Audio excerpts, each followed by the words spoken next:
Hi all, Rick here once more with a video looking into a location within the Delta Quadrant and a very interesting phenomena, the Nekrit Expanse.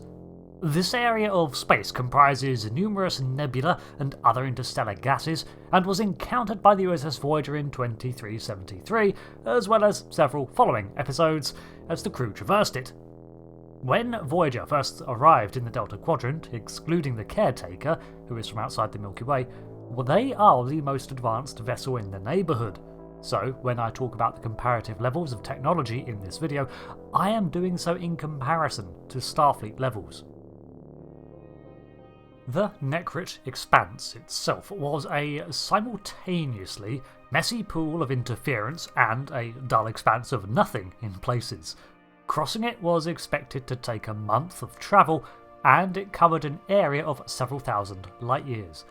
It posed severe navigational issues, with most of the gases scrambling and messing with sensor readings, which could make getting lost rather easy, especially as the Expanse's layout was constantly shifting and changing, making establishing a routine path an impossibility.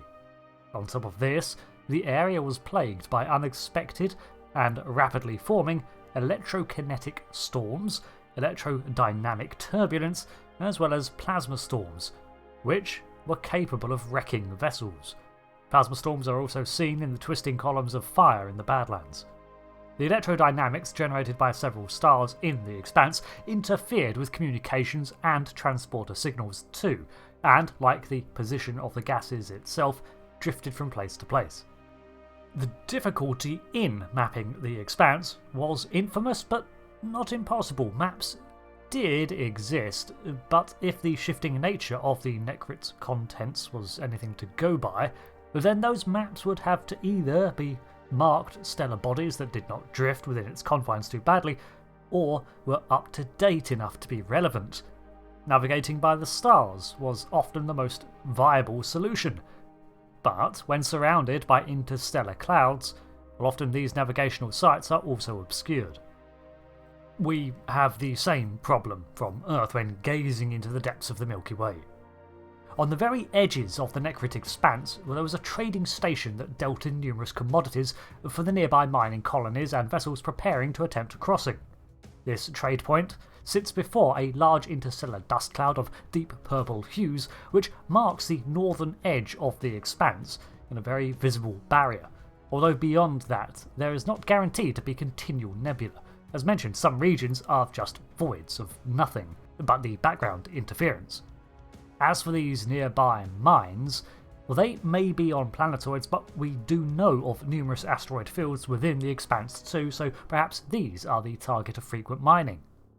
There's another interesting thing about the Expanse, however, that north of it, if the direction towards the Alpha and Beta quadrants is south, the species of the Delta Quadrant were far less advanced than those south of it, on the whole. Large areas of the fringes of the Delta Quadrant are controlled by the various Kazon sects, who were rather technologically unadvanced when compared to Voyager, so much so that it becomes the entire plot point around them for several seasons. Now, yes, the Kazon stole their technology from the Trabe originally, so you could say that a large portion of their lack of development can be attributed to them being unfamiliar with Trabe tech, but I doubt this. For a start, the theft happened 28 years ago, and if the Kazon were completely inept, then their ships would have been falling out of the sky for decades, and they would not even be as remotely threatening as they are. It says a lot about the technological levels of the area, when these are the biggest issues that the locals have. For example, we also have the Occupants, who themselves may have had a more advanced civilization in the past, but currently exist in a far more sheltered state. Literally. Their level of technology is entirely provided to them by the caretakers since the inadvertent warming of their homeworld and loss of water. We also have Talax, the homeworld of the Talaxians, and while they are a hospitable enough people, their level of tech is rather light too. The biggest unified powers on this side of the Expanse are the Vidians, who had a flourishing and beautiful society once upon a time, but have succumbed to an incurable disease called the phage. This has accelerated their medical sciences out of necessity, beyond even that of Starfleet, but that is about the only factor they excel in. although their ships are nothing to be underestimated either. Despite their degenerated state, they are one of the more dangerous species here, alongside the Swarm. The Swarm I have covered in a recent video, but suffice to say, their technology seems to be rather comparable to Starfleet's too. They have a knowledge of advanced detection techniques, such as establishing tachyon grids, and are one of the few with the ability to transport, the other notable one being the Sicarians. You could also include the creators of the warring android armies, the Cryptic and Prelor, as some of the more advanced races on the northern side, but both of these are extinct species at the hand of their creations. But from what we can see, their ships were very powerful, although their android technology was advanced but severely limited in several areas when compared to other artificial intelligences that Starfleet has encountered. The existence of this Nekrit Expanse barrier is actually a blessing in disguise for those on the north side of the Expanse.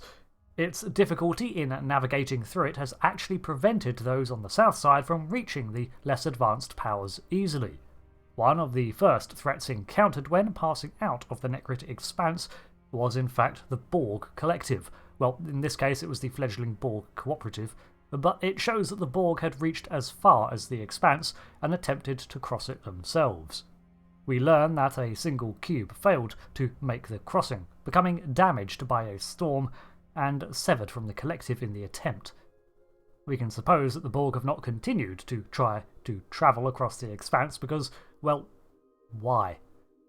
Everything the Borg do is wade through potential loss and gain, and they have so much more to assimilate in a southern direction expanding towards the Alpha and Beta quadrants, as well as their transwarp tunnels, which bypass much of this protected and limited area.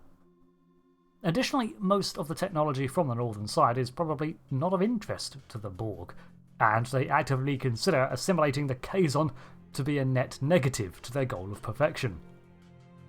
But another species south of the border were the Krenim, although thanks to their own temporal technology their level of development varied significantly. Nevertheless, they were incredibly advanced in order to have even begun developing time travel methods, let alone weaponizing it, which is something comparable to Federation development, at least in their potential future height, where they were the dominant power in their space, thanks to Anorex's grasp of the time stream.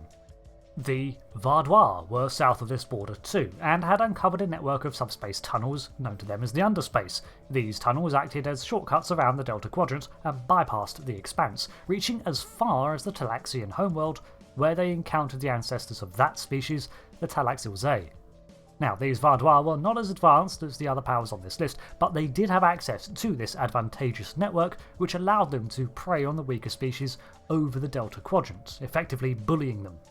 However, they did not create the Underspace. The Vardois, too, found it and mapped it to memory before they were defeated by an alliance that had enough of their shenanigans, sometime in the 1400s. One interesting fact that comes from their interactions with the Vardois is that the Borg did exist in this time period, but the Collective was a fraction of the size, only covering a handful of systems. So even the Borg, as rapidly growing as they are a relatively modern species when compared to the other powers south of the Expanse. The Voth, too, were primarily encountered beyond the Nekrit Expanse. However, their claim to space is rather vast and ancient, over 20 million years, give or take, so they could be incredibly far travelled. Additionally, they seem to be able to traverse the Nekrit Expanse with very little difficulty due to their transwarp ability. You know, honestly, I think the Voth might be one of the only other powers of the galaxy encountered that could stand up to the Borg, unless the Borg threw everything at them. But overall, their power base was established in this more technological side of the quadrant. The Hirogen too were first encountered on this side of the Expanse, and they might not be as advanced in some areas as Voyager, but in others they exceeded them. For example, their armour was incredibly advanced, able to withstand gravitational forces that would crush a ship. But more interestingly, it appears that like the Voth, their claim to the territory in the Delta Quadrant is vast and ancient. The communication relay network that Voyager taps into expands all the way to the outer fringes of the Alpha Quadrant, and is estimated to be 100,000 years old. While the Hirogen society is fractured due to their scattering in pursuit of the hunt, their original culture seems to be ancient and well established over a very large area of the galaxy. While nowadays they are known for their nomadic lifestyle and desire to test themselves against more dangerous prey, clearly at their civilization's height, they were a power to be reckoned with in order to establish such an expansive network. So, this brings me to the reason for the high level of technological development by species found south of the Nekrit Expanse: their age. It appears that those species who dwell here are far older than those in the northern fringes, who measure their history in centuries, while species like the Voth and the Hirogen are talking multiple thousands of years. I suspect, therefore, aside from the occasional outlier, many of these advanced powers originated further south in the Delta Quadrant, perhaps even nearer the ancient empires of the Alpha and Beta, such as the Iconians or Trekcore, before expanding north. The level of development seems to spread generally in a northern direction, with the very fringes of the Milky Way in the Delta Quadrant being where some of the least advanced spacefaring cultures are. And an additional factor might also be that ships that embark on long journeys, not just Voyager, are more likely to pass through these areas of space, bringing with them advancements and trade, whereas they have little desire to travel out to the, well, sticks of the quadrant. So those areas remain behind. Now, this is all speculation, but it is an interesting point that Voyager started as the most advanced ship on the block, but then more and more frequently found itself as the underdog as the series progressed and they moved closer and closer to home. Of course, there are outliers everywhere. The Borg in particular are a rapidly expanding and relatively recent threat, and Voyager's path only cut a single slice through the quadrant, so it's hard to judge, but intriguing nonetheless. Thanks for watching this lore breakdown on the Nekrit Expanse, a hazardous bulwark that divides the Delta Quadrant, and the interesting look into a potential history of the Trek universe it brings. I've been Rick. Thanks again, and goodbye.